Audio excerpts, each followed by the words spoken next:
Welcome back to my YouTube channel ಅನುಗೂಡ Kannada vlogs. ನಾನು ನಿಮ್ಮ ಮಾನು. ಎಲ್ಲರೂ ಹೇಗಿದ್ದೀರಾ? ಚೆನ್ನಾಗಿದ್ದೀರಾ? ನಾನು ಕೂಡ ತುಂಬಾ ಚೆನ್ನಾಗಿದ್ದೀನಿ. ಇವತ್ತೊಂದು 3 ಡೇಸ್ ವ್ಲಾಗ್ನ ನಿಮ್ಮ ಜೊತೆ ಶೇರ್ ಮಾಡ್ತಾ ಇದ್ದೀನಿ. ನನಗೊಂದು ಇವತ್ತು ಶ್ರೀಮಂತ ಮೇಕಪ್ ಆರ್ಡರ್ ಇತ್ತು. ಸೊ ಹಾಗಾಗಿ ಬೆಳಗ್ಗೆ ಬೇಗನೆ ಎದ್ದು ರೆಡಿಯಾಗಿ ನಾನು ಲೊಕೇಶನ್ಗೆ ರೀಚ್ ಆಗೋಣ ಅಂತೇಳಿ ಊರು ಬಸ್ಗೆ ಕಾಯ್ಕೊಂಡು ನಿಂತ್ಕೊಂಡೆ. ಸೊ ಫೈನಲಿ ಊರು ಬಸ್ ಬಂತು. ಅಲ್ಲಿಂದ ನಾನು 2 ಬಸ್ ಕ್ಯಾಚ್ ಮಾಡಿ ಸೊ ಲೊಕೇಶನ್ಗೆ ರೀಚ್ ಆದೆ. ರೀಚ್ ಆಗಿದ ತಕ್ಷಣ ಟಿಫನ್ ಮಾಡ್ಕೊಳ್ಳೋಣ. ಇನ್ನು ಅಲ್ಲಿಗೆ ಹೋದ್ಮೇಲೆ ಟಿಫನ್ ಮಾಡೋಕ್ಕಾಗುತ್ತೋ ಇಲ್ವೋ ಗೊತ್ತಿಲ್ಲ. ವರ್ಕ್ ಮೇಲೆ ಬ್ಯುಸಿ ಆಗಿಬಿಡ್ತೀವಿ. ಟಿಫನ್ ಇಲ್ಲಾಂದರೆ ಸುಸ್ತು ಕೂಡ ಆಗುತ್ತೆ. ಹಾಗಾಗಿ ಟಿಫನ್ ಮುಗಿಸ್ಕೊಂಡು ನಾನು ಅವ್ರ ಲೊಕೇಶನ್ಗೆ ರೀಚ್ ಆದರೆ ಸ್ವಲ್ಪ ವಾಕಬಲ್ ಡಿಸ್ಟೆನ್ಸಲ್ಲೇ ಇತ್ತು. ಹಾಗಾಗಿ ಸೀದಾ ನಡ್ಕೊಂಡು ಹೋಗೋ ಅಷ್ಟೊತ್ತಿಗೆ ಕರೆಕ್ಟ್ ಟೈಮ್ಗೆ ಒಂದು 8:30 ಅಷ್ಟೊತ್ತಿಗೆ ನಾನು ಲೊಕೇಶನ್ನ ರೀಚ್ ಆದೆ. ಅಲ್ಲಿಗೆ ಹೋದ್ಮೇಲೆ ಅವ್ರ ಹತ್ರ ಸ್ಯಾರಿ ಇಸ್ಕೊಂಡು ಕ್ಲೈಂಟ್ ಹತ್ರ ಪಿನ್ ಮಾಡಿಕೊಂಡು ಇಟ್ಕೊಂಡು ಅಲ್ಲೂ ಕೂಡ ಅವರು ಬಲವಂತ ಮಾಡಿ ಟಿಫನ್ ಅಂತೂ ಕೊಟ್ಟರು. ಅದನ್ನು ಕೂಡ ತಿಂದ್ಕೊಂಡು ಇನ್ನೂ ವರ್ಕ್ನ ಸ್ಟಾರ್ಟ್ ಮಾಡಿಕೊಂಡೆ. ಅವ್ರು ಕೇಳಿದ್ದು ನನಗೆ ತುಂಬ ಸಿಂಪಲಾಗಿರಬೇಕು, ನನ್ನ ಸ್ಕಿನ್ ಟೋನ್ಗೆ ಮ್ಯಾಚ್ ಆಗೋ ಥರ ಮಾಡಿಕೊಡಿ ಅಷ್ಟೇ ನಾನು ನಿಮ್ಮನ್ನು ಕೇಳೋದು ಅಂದರು. ಸೊ ಓಕೆ ಅಂತೇಳಿ ನಾನು ಇವಾಗ ಅವ್ರಿಗೆ ಸ್ಕಿನ್ ಪ್ರಿಪ್ರೇಷನಿಂದ ಸ್ಟಾರ್ಟ್ ಮಾಡಿಕೊಂಡು ಅವ್ರನ್ನ ರೆಡಿ ಮಾಡಲಿಕ್ಕೆ ಸ್ಟಾರ್ಟ್ ಮಾಡಿಕೊಂಡೆ. ಆ್ಯಂಡ್ ನೀವು ಏನಾದರೂ ಈ ಥರ ಮೇಕಪ್ ಬುಕ್ಕಿಂಗ್ಸ್ನ ಮಾಡ್ಕೊಬೇಕು ಅಂತ ಏನಾದರೂ ಇದ್ದರೆ ನಾನು ಸ್ಕ್ರೀನ್ ಮೇಲೆ ನಂಬರ್ನ ಕೊಟ್ಟಿರ್ತೀನಿ. ನೀವು ಡೈರೆಕ್ಟಾಗಿ ಕಾಲ್ ಮಾಡಿ ಎನ್ಕ್ವೈರಿ ಮಾಡ್ಬೋದು. ಇಲ್ಲಾಂದರೆ ಮೆಸೇಜ್ ಮಾಡಿದ್ರೆ ನಾನು ನಿಮಗೆ ಎಷ್ಟೆಷ್ಟು ಅಮೌಂಟು ಏನೇನು ಎತ್ತ ಅಂತ ನಾನು ಖಂಡಿತವಾಗ್ಲೂ ಆ ಮೆಸೇಜ್ನ ನಿಮಗೆ ಕಳಿಸ್ಕೊಡ್ತೀನಿ. ನಿಮಗೆ ಬಜೆಟಲ್ಲಿ ಬಂದರೆ ಓಕೆ ಆ್ಯಂಡ್ ಕಾಲ್ ಮಾಡಿ ಡಿಸ್ಕಷನ್ ಕೂಡ ನಾವು ಮಾಡಿಕೊಂಡು ಬಜೆಟಲ್ಲಿ ನಾವು ಮೇಕಪ್ ನಿಮ್ಮ ಒಂದು ಬಿಗ್ ಡೇ ದಿವಸ ನಾವು ಮಾಡ್ಕೊಳ್ಳೋಣ. ಸೊ ಯಾರಿಗಾದರೂ ಇಂಟ್ರೆಸ್ಟ್ ಇದ್ದರೆ ಸ್ಕ್ರೀನ್ ಮೇಲೆ ನಾನು ನಂಬರ್ ಕೊಟ್ಟಿರ್ತೀನಿ, ಕಾಂಟ್ಯಾಕ್ಟ್ ಮಾಡಿ. ಇನ್ನು ಪ್ರತಿಯೊಂದನ್ನು ಅಷ್ಟೇ ನಾವು ಮೇಕಪ್ ಮಾಡಬೇಕಾದ್ರೆ ಕ್ಲೈಂಟ್ನ ಕೇಳ್ತೀವಿ, ಇದು ಓಕೆನಾ, ಇದು ನಿಮಗೆ ಅಡ್ಜಸ್ಟ್ ಆಗುತ್ತಾ ಅಂತ ಪ್ರತಿಯೊಂದು ವಿಷಯನೂ ನಾನು ಕೇಳಿನೇ ಮಾಡ್ತೀನಿ. ಯಾಕಂದರೆ ನಮ್ಮ ಇಷ್ಟದ ಪ್ರಕಾರ ಮಾಡೋದಕ್ಕೆ ಅದು ನಮ್ಮ ಬಿಗ್ ಡೇ ಅಲ್ಲ, ಅವರ ಒಂದು ಬಿಗ್ ಡೇ. ಸೊ ಹಾಗಾಗಿ ಅವ್ರಿಗೆ ಇಷ್ಟ ಆಗೋ ಥರ ನಾವು ಮಾಡಿದ್ರೆ ಅದು ನಮಗೆ ಒಂಥರ ಸಕ್ಸಸ್ಫುಲ್ ಅಂತಲೇ ಹೇಳ್ಬೋದು ನನ್ನ ಪ್ರಕಾರ. ಹಾಗಾಗಿ ಅವ್ರನ್ನ ಕೇಳಿಬಿಟ್ಟು ಮೇಕಪ್, ಹೇರ್ ಸ್ಟೈಲ್, ಜ್ಯುವೆಲ್ರಿ ಎಲ್ಲನೂ ಸೆಟ್ ಮಾಡಿದ್ಮೇಲೆ ಅವ್ರು ಈ ಥರ ಕಾಣಿಸ್ತಾ ಇದ್ದಾರೆ ಗೊಂಬೆ ಥರ. ಸೊ ನನಗಂತೂ ತುಂಬಾ ಇಷ್ಟ ಆಯಿತು. So thank you so much ma'am, ಈ ಒಂದು ಆಪರ್ಚುನಿಟಿನ ನನಗೆ ಕೊಟ್ಟಿದ್ದಕ್ಕೆ ಆ್ಯಂಡ್ ನನ್ನನ್ನು ಟ್ರಸ್ಟ್ ಮಾಡಿ ನೀವು ಬುಕ್ ಮಾಡ್ಕೊಂಡಿದ್ದಕ್ಕೆ. So thank you so much.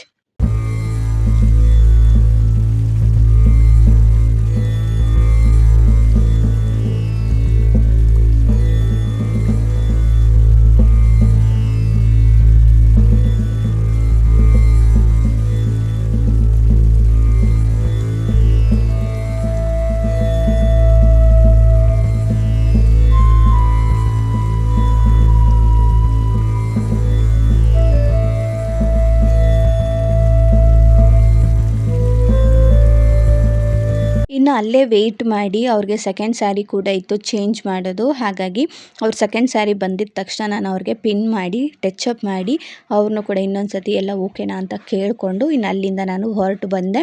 ಅಲ್ಲಿಂದ ನಾನು ಸೀದಾ ಹೋಗಿದ್ದು ಚಿಕ್ಕಪೇಟೆಗೆ. ಯಾಕಂದರೆ ನನಗೆ ಅಪ್ಕಮಿಂಗ್ ಆರ್ಡರ್ಸ್ಗಳಿಗೆ ಕೆಲವೊಂದು ಮಿಷಿನ್ಸು, ಹಾಗೆ ಮೇಕಪ್ ಪ್ರಾಡಕ್ಟ್ಸು, ಹೇರ್ ಆಕ್ಸೆಸರೀಸ್ ಎಲ್ಲ ಬೇಕಾಯಿತು. ಹಾಗೆ ನನ್ನ ಕ್ಲೈಂಟ್ಸು ಕೂಡ ಕೆಲವೊಂದು ಜ್ಯುವೆಲ್ರೀಸು, ಹೇರ್ ಆಕ್ಸೆಸರೀಸ್ ಎಲ್ಲ ಕೇಳಿದರು. ಅಕ್ಕ ನಮಗೆ ಗೊತ್ತಿಲ್ಲ, ನೀವು ಹೋದಾಗ ನಮಗೂ ಕೂಡ ತಂದುಕೊಡಿ, ನಾವು ನಿಮಗೆ ಪೇ ಮಾಡ್ತೀನಿ ಅಂತ ತುಂಬಾ ಇದ್ರಾಗ ಕೇಳ್ಕೊಂಡಿದ್ರು. ಸರಿ ಓಕೆ ತಂದುಕೊಟ್ರೆ ಅದರಲ್ಲಿ ನಾವೇನು ಕಳ್ಕೊಳ್ಳಲ್ಲ ಅಲ್ವಾ. ಹಾಗಾಗಿ ಸರಿ ಆಯಿತು ಅಂತ ಹೇಳ್ಬಿಟ್ಟು ಚಿಕ್ಕಪೇಟೆಗೆ ಹೋಗಿದ ತಕ್ಷಣ ನನಗೆ ಗೊತ್ತಿರೋ 1-2 ಹೋಲ್ಸೇಲ್ ಶಾಪ್ ಇದೆ ನಮ್ಮ ಅಕಾಡೆಮಿ ಕಡೆಯಿಂದ ತೋರಿಸಿರೋದು. ಸೊ ಹಾಗಾಗಿ ಅಲ್ಲಿಗೆ ಹೋಗಿದ್ದೀನಿ. ನಾನು ಇನ್ಯಾವುದು ಹೊಸ್ದಾಗಿ ಯಾವುದು ನೋಡಿಲ್ಲ. ಸೊ ಅದಕ್ಕೆ ಹೋಗಿ ನಾನು ಫಸ್ಟು ನನ್ನ ಕ್ಲೈಂಟ್ಗೆ ಬೇಕಾಗಿರೋಂಥ ಜ್ಯುವೆಲ್ರಿ ಆಗಿರ್ಬೋದು, ಹೇರ್ ಆಕ್ಸೆಸರೀಸ್ ಆಗಿರ್ಬೋದು, ಆಮೇಲೆ ಹೇರ್ ಎಕ್ಸ್ಟೆನ್ಷನ್ ಎಲ್ಲ ಕೇಳ್ಕೊಂಡಿದ್ರು. ಹೇರ್ ಎಕ್ಸ್ಟೆನ್ಷನ್ ಎಲ್ಲ ಬೇಕು ಅಕ್ಕ ತಂದುಕೊಡಿ ಅಂತ. ಸೊ ಓಕೆ ಅದನ್ನು ಕೂಡ ಎಲ್ಲ ತೊಗೊಳ್ಳೋಣ ಅಂತ ಹೇಳ್ಬಿಟ್ಟು 2 ಇದೆ, ಅಕ್ಕಪಕ್ಕನೇ ಇದೆ 2, ಹೇರ್ ಆಕ್ಸೆಸರೀಸ್ದು ಮತ್ತು ಇನ್ನೊಂದು ಜ್ಯುವೆಲ್ರಿ ಪ್ಲಸ್ ಹೇರ್ ಆಕ್ಸೆಸರೀಸು. ಇವರು ಕೂಡ ಎಲ್ಲ ಹೊಸ್ದಾಗೆಲ್ಲ ಆ್ಯಡ್ ಮಾಡ್ತಾಯಿದ್ದಾರೆ. ಜ್ಯುವೆಲ್ರಿ ಇರೋದು ಫಸ್ಟ್ ಇದು ಜ್ಯುವೆಲ್ರಿ ಮಾತ್ರ ಇತ್ತು, ನಾವು ಹೋದಾಗ ಸ್ವಲ್ಪ ಆ್ಯಡ್ ಮಾಡ್ತಾಯಿದ್ರು. ಸೊ ಇವಾಗ 2 ಇದೆ ಆ್ಯಂಡ್ 2ರಲ್ಲೂ ನಾನು ಕಂಪೇರ್ ಮಾಡಿಬಿಟ್ಟು ತೊಗೋತೀನಿ. ಯಾಕಂದರೆ ಒಂದೇ ಕಡೆ ಯಾವುದೂ ನಾನು ಫಿಕ್ಸ್ ಆಗೋಲ್ಲ. ಇವಾಗ ಒಂದು ಕಡೆ ಎಕ್ಸ್ಟೆನ್ಷನ್ ಚೆನ್ನಾಗಿದ್ದರೆ ಇನ್ನೊಂದು ಕಡೆ ಇನ್ನೂ ಚೆನ್ನಾಗಿರೋ ಕ್ವಾಲಿಟಿ, ಚೆನ್ನಾಗಿರೋ ಪ್ರೈಸಲ್ಲಿ ನಮಗೆ ಸಿಗುತ್ತೆ. ಇಲ್ಲೂ ಓಕೆನೇ, ನಾವು ಪ್ರೈಸು ರೀಸನೇಬಲ್ ಪ್ರೈಸಲ್ಲೇ ಕೊಡ್ತಾರೆ. ಕೆಲವೊಂದು ಸಣ್ಣ ಪುಟ್ಟ ಹೇರ್ ಆಕ್ಸೆಸರೀಸ್ ಏನೇನು ಬೇಕಾಗಿತ್ತು ಅದನ್ನೆಲ್ಲ ನಾನು ಅವ್ರಿಗೆ ಫೋಟೋ ಹೊಡೆದು ಕಳಿಸ್ದೆ. ಅವ್ರಿಗೆ ಯಾವುದು ಬೇಕೋ ಅದನ್ನು ಅವರು ಚೂಸ್ ಮಾಡಿಕೊಂಡ್ರು. ಸೊ ಇಲ್ಲೂ ಕೂಡ ತೊಗೊಂಡೆ. ಇಲ್ಲೂ ಜ್ಯುವೆಲ್ರಿ ಏನೇನು ಬೇಕಾಗಿತ್ತು ಅದನ್ನೆಲ್ಲ ತೊಗೊಂಡೆ. ಇನ್ನು ಇನ್ನೊಂದು ಶಾಪ್ ಇದೆ, ಅದು ನಾನು ಜಾಸ್ತಿ ವೀಡಿಯೋ ಮಾಡ್ಕೊಳ್ಳೋಕ್ಕಾಗಿಲ್ಲ.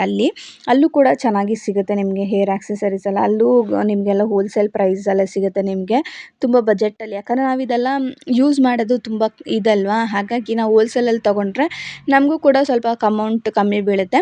ಆ್ಯಂಡ್ ನಾವು ಕ್ಲೈಂಟ್ಸ್ಗೆ ಹಾಕ್ಬೇಕಾದ್ರೆ ಅಷ್ಟೇ ಅದನ್ನೆಲ್ಲ 1 ಟೈಮ್ 2 ಟೈಮ್ ಮಾತ್ರ ಯೂಸ್ ಮಾಡೋಕ್ಕಾಗೋದು. ಹಾಗಾಗಿ ಇನ್ನು ಕೆಲವೊಂದೆಲ್ಲ ಜಡೆಗಳಿಗೆಲ್ಲ ಬೇಕಾಗಿತ್ತು ನನಗೆ, ಬ್ರೈಡ್ಗೆಲ್ಲ ಒಂದು ಮಾತ್ರನೇ ಇತ್ತು, ಅದು ಕೂಡ ಒಬ್ಬರು ಕ್ಲೈಂಟ್ಗೆ ಹಾಕಿದ್ದೆ. ಹಾಗಾಗಿ ಇನ್ನೂ ಒಂದು 2, 3 ತೊಗೊಳ್ಳೋಣ ಚೆನ್ನಾಗಿರೋದು ಅಂತ ಹೇಳ್ಬಿಟ್ಟು ಕೆಲವೊಂದೆಲ್ಲ ನೋಡಿ ತೊಗೊಂಡೆ. ಇನ್ನು ವೈಭವ್ ಸ್ಟೋರ್ಗೂ ಕೂಡ ಹೋಗಿ ನಾನು ಹೇರ್ ಮಿಷಿನ್ಸ್ ಆಗಿರ್ಬೋದು, ಮೇಕಪ್ ಪ್ರಾಡಕ್ಟ್ಸ್ ಎಲ್ಲ ತೊಗೊಂಡೆ. ಮೇಕಪ್ ಪ್ರಾಡಕ್ಟ್ಸ್ ಇಲ್ಲಿ ಸಿಗಲ್ವಾ ಅಂತ ನೀವು ಕೇಳಿದ್ರೆ ಖಂಡಿತವಾಗ್ಲೂ ಈ ಶಾಪಲ್ಲೂ ಸಿಗುತ್ತೆ. ಆದರೆ ನನಗೆ ಈ ಶಾಪಲ್ಲಿ ತಗೊಳ್ಳೋದಕ್ಕೆ ನನಗೊಂಥರ ಇತ್ತು. ಯಾಕಂದರೆ ಎಲ್ಲ ಹೋಲ್ಸೇಲ್ ಪ್ರೈಸಲ್ಲೇ ಹಾಕ್ಕೊಡ್ತೀವಿ ಅಂತಲೇ ಹೇಳ್ತಾರೆ. ಆದರೆ ನಮಗಲ್ಲಿ ನನಗೇನಂದರೆ ಸ್ವಲ್ಪ ಟೆಸ್ಟ್ ಎಲ್ಲ ಮಾಡಿಬಿಟ್ಟು ಓಕೆ ವರ್ಕ್ ಆಗುತ್ತೆ ಏನು ಎತ್ತ ಅಂತೆಲ್ಲ ತಿಳ್ಕೊಂಡು ತೊಗೊಳ್ಳೋದು ಒಳ್ಳೆಯದು. ಹಾಗಾಗಿ ಇಲ್ಲಿ ನಾನು ಬರೀ ಹೇರ್ ಆಕ್ಸೆಸರೀಸ್ಗಳನ್ನ ಮಾತ್ರ ತೊಗೊಂಡೆ. ಇನ್ನೊಂದು ಶಾಪಲ್ಲೂ ಅಷ್ಟೇ ವೈಭವ್ ಸ್ಟೋರ್ಗೆ ಹೋಗಿ ನನಗೆ ಬೇಕಾಗಿರುವಂಥ ಮಿಷಿನ್ಸು ಮತ್ತು ಪ್ರಾಡಕ್ಟ್ಸ್ಗಳನ್ನೆಲ್ಲ ತೊಗೊಂಡೆ. ಅದೆಲ್ಲ ನಾನು ಅಲ್ಲಿ ವೀಡಿಯೋ ಮಾಡೋಕ್ಕಾಗಲಿಲ್ಲ, ಫುಲ್ ಚಾರ್ಜಿಂಗ್ ಡೌನ್ ಆಗಿಬಿಟ್ಟಿತ್ತು. ಹಾಗಾಗಿ ಇನ್ನು ಸಂಜೆ ನಾನು ಅಲ್ಲಿಂದ ಮನೆಗೆ ಕೂಡ ಬಂದೆ. ಮನೆಗೆ ಬಂದುಬಿಟ್ಟು ನಾನು ನೆಕ್ಸ್ಟ್ ಡೇ ಅಪ್ಪುದು ಬರ್ಡೇ ಇತ್ತು. ಹಾಗಾಗಿ ಅವನಿಗೆ ಬಟ್ಟೆ ಏನಾದರೂ ಕೊಡಿಸ್ಕೊಂಡು ಬರೋಣ ಅಂತ ಹೇಳ್ಬಿಟ್ಟು ನಾವು ಪ್ರವೀಣ್ ಅವರಿಬ್ಬರೂ ಹೋದ್ವಿ. ಅವನಿಗೆ ಡೈಲಿ ಯೂಸ್ ಬಟ್ಟೆ ಎಲ್ಲ ಇರಲಿಲ್ಲ. ಇನ್ನು ನಾನು ಕೂಡ ಬ್ಯುಸಿ ಆಗಿಬಿಡ್ತೀನಿ ವರ್ಕ್ ಅದು ಇದು ಅಂತ ಹೇಳ್ಬಿಟ್ಟು. ಇನ್ನು ಅಕ್ಕಂದು ಬೇರೆ ಫಂಕ್ಷನ್ಸ್ಗಳೆಲ್ಲ ಬ್ಯಾಕ್ ಟು ಬ್ಯಾಕ್ ಕೂಡ ಬರ್ತಾಯಿದೆ. ಹಾಗಾಗಿ ಎಲ್ಲ ಒಟ್ಟೊಟ್ಟಿಗೆ ಇರೋದ್ರಿಂದನೇ ಸ್ವಲ್ಪ ಎಲ್ಲ ಬೇಗ ಬೇಗ ಮುಗಿಸ್ಕೊಂಡಂಗೆ ಆಗುತ್ತೆ ಅಂದ್ಬಿಟ್ಟು ಸ್ವಲ್ಪ ಅವನಿಗೆ ಡೈಲಿ ಯೂಸ್ ಬಟ್ಟೆನೂ ಬೇಕಾಗುತ್ತೆ ಅಂತ ಹೇಳ್ಬಿಟ್ಟು ಅವನಿಗೆ ತರಕ್ಕಂತ ಹೋದ್ವಿ. ಇಲ್ಲಿ ನಾವು ರೆಗ್ಯುಲರಾಗಿ ಅವನಿಗೆ ಡೈಲಿ ಯೂಸ್ ಬಟ್ಟೆನ ತೊಗೋತೀವಿ, ಅಲ್ಲೇ ತೊಗೊಂಡ್ವಿ. ಅಲ್ಲಿ ತೊಗೊಂಡು ಮತ್ತು ಬರ್ತಡೇ ಬಟ್ಟೆಗಳನ್ನೆಲ್ಲ ತೊಗೊಂಡು ವಾಪಸ್ಸು ಮನೆಗೆ ಬಂದು ಇನ್ನು ಮಲ್ಕೊಳ್ಳೋದು ಒಂದೇ ಬ್ಯಾಲೆನ್ಸ್ ಇತ್ತು. ಆದರೆ ಲಗೇಜ್ ಎಲ್ಲ ಫಸ್ಟು ರೂಮ್ಗೆ ಇಟ್ಬಿಡೋಣ, ತಂದಿರೋ ಐಟಮ್ಸು ಪ್ರತಿಯೊಂದೂ ಅಂತ ಹೇಳ್ಬಿಟ್ಟು ರೂಮ್ಗೆ ಇಡ್ತಾ ಇದ್ದೆ. ಯಾಕಂದರೆ ಹಾಲಲ್ಲಿದ್ದರೆ ಅಪ್ಪು ಯಾವ ಕ್ಷಣ ಬೇಕಾದ್ರೆ ಕವರ್ ಎಳೆದ್ಬಿಡ್ತಾನೆ. ಹಾಗಾಗಿ ಆ ಭಯಕ್ಕೆ ನಾನು ತೆಗೆದ್ಬಿಟ್ಟೆ, ಎಲ್ಲನೂ ರೂಮಲ್ಲಿ ಸೇಫಾಗಿಟ್ಟೆ.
Wish you many more happy returns of the day ಮಗನೇ. ಹೀಗೆ ಖುಷಿಯಾಗಿ ನಮ್ಮ ಜೊತೆ 100 ಕಾಲ ಇರು.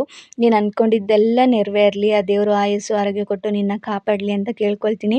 ಹಾಗೆ ಈ ವರ್ಷ ನಾನು ನಿಜವಾಗ್ಲೂ ನಂಬೋಕ್ಕೆ ಆಗ್ತಾಯಿಲ್ಲ ಎಷ್ಟು ಬೇಗ ದೊಡ್ಡವನಾಗಿದ್ದಾನೆ ಅಂತ. ನಾನು ನಿಮಗೆ ಫೋಟೋಸ್ ಎಲ್ಲ ಅಟ್ಯಾಚ್ ಮಾಡ್ತೀನಿ. ಇವಾಗಲೂ ನನ್ನ ಕಣ್ಣು ಮುಂದೆ ಕಟ್ಟದಾಗಿದೆ. ಅವನ್ನ ಫಸ್ಟ್ ಸತಿ ಹಿಂಗೆ ಕೈಯಲ್ಲಿ ಎತ್ಕೊಂಡಿದ್ದು ಆ್ಯಂಡ್ ಅವ್ನ ಪಿಳಿ ಕಣ್ಣ ನೋಡಿದ್ದು, ಆ ನಕ್ಕಿದ್ದೆಲ್ಲ ಇವಾಗಲೂ ಕಟ್ಟಾಗಿದೆ. ಆಗಲೇ ಅವನಿಗೆ 4 ಇಯರ್ಸ್ ಅಂದರೆ ನಿಜವಾಗ್ಲೂ ನಂಬೋಕ್ಕಾಗ್ತಾಯಿಲ್ಲ. ಆ್ಯಂಡ್ ಈ ಸತಿ ಸ್ವಲ್ಪ ಸಿಂಪಲಾಗಿ ಮನೇಲಿ ಬರ್ಡೇನ ಆಚರಿಸಿದ್ವಿ, ಒಂದು ಕೇಕ್ ಕಟ್ ಮಾಡಿದ್ವಿ. ಇನ್ನು ಅಲ್ಲಿಂದ ಪ್ರವೀಣ್ ಅವ್ರ ಅಕ್ಕ ಕೂಡ ಇಲ್ಲಿ ಕರ್ಕೊಂಬನ್ನಿ, ನಾವು ಸೆಲೆಬ್ರೇಟ್ ಮಾಡೋಣ ಅಂತ ಹೇಳ್ಬಿಟ್ಟು ಕರ್ಕೊಂಬನ್ನಿ ಅಂದಿದ್ರು.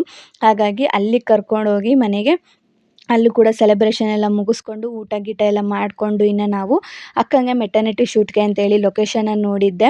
ಹಾಗಾಗಿ ಅಲ್ಲಿ ಅವ್ರು ಹೇಳಿದರು, ಒಂದು ವಾರ ಮುಂಚೆ ಬಂದು ಅಡ್ವಾನ್ಸ್ ಪೇ ಮಾಡಿ ಕನ್ಫರ್ಮ್ ಮಾಡಿಬಿಟ್ಟು ಹೋಗಿ ಅಂತ. ಹೇಗೋ ಇವತ್ತು ಅಪ್ಪು ಬರ್ಡೇ ಇತ್ತಲ್ಲ, ಅಕ್ಕನೂ ಹೇಗೋ ನೋಡಿಕೊಂಡು ಹಾಗೆ ಹೋಗ್ತಾರೆ ಮನೆಗೆ ಅಂತ ಹೇಳ್ಬಿಟ್ಟು ಅವನು ಕರ್ಕೊಂಡು ನಾವು ಲೊಕೇಶನ್ಗೆ ಹೋದ್ವಿ.